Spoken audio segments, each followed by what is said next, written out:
ভিডিওতে আগে জয় কেকেআর লেখো, বাকি ভিডিওটা পরে দেখবে আর পরে শুনবে। আমার ভাই মাথা কাজ করছিল না তখন, মানে কি করে কেকেআর ম্যাচটা জিতলো। অবিশ্বাস্য ম্যাচ ভাই। 12 বছর পর কিন্তু আমরা মুম্বাইয়ের ওয়াংখেড়ে স্টেডিয়ামে মুম্বাই ইন্ডিয়ান্সকে হারালাম। জাস্ট অবিশ্বাস্য ফিলিং।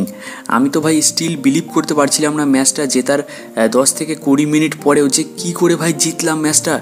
169 রান করেছিল কেকেআর 19 ওভার 5 বলে। মানে কেকেআরের শুরুটা কিন্তু একটু খারাপ হয়েছিল, এটা মানতেই হবে। তবে যেভাবে খেললেন ভেঙ্কটেশ আইয়ার, তারপর তোমার মনীষ পান্ডে, জাস্ট আনবিলিভেবল ভাই, আনবিলিভেবল। তারপর তো বোলিংয়ের কথা কি বলবো, 145 রানে টোটাল টিমকে গুটিয়ে দিয়েছে কেকেআর। সঙ্গে মিচেল স্টার্ক। হ্যাঁ boss, Mitchell Starc is back baby. Mitchell Starc কিন্তু ফর্মে ফিরে এসেছে। আর এখন বাকি টিমের কপালে কষ্ট আছে, এটা বলতে আর কোনো দ্বিধাবোধ করছি না আমি। মিচেল স্টার্ক 3 ওভার 5 বলে 33 রান দিয়ে 4 উইকেট, ইকোনমি রেট মাত্র 8.6। Yes, he is back baby, he is back. এবং বরুণ চক্রবর্তী, যাকে নিয়ে প্রচুর ট্রোল হচ্ছিল, প্রচুর সমালোচনা হচ্ছিল, সেও কিন্তু ব্যাক টু ব্যাক ম্যাচ কিন্তু কেকেআরকে জেতাচ্ছে।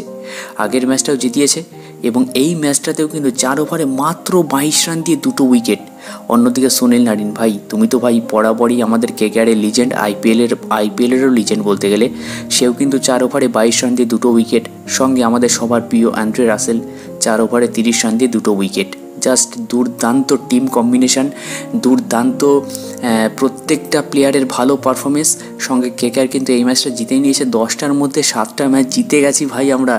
মানে এই ফিলিং বলে বোঝানো সম্ভব নয়, এই যে কত, মানে শুধুমাত্র কেকেআর ফ্যান হলেই উপলব্ধি করতে পারবে এই ফিলিংটা।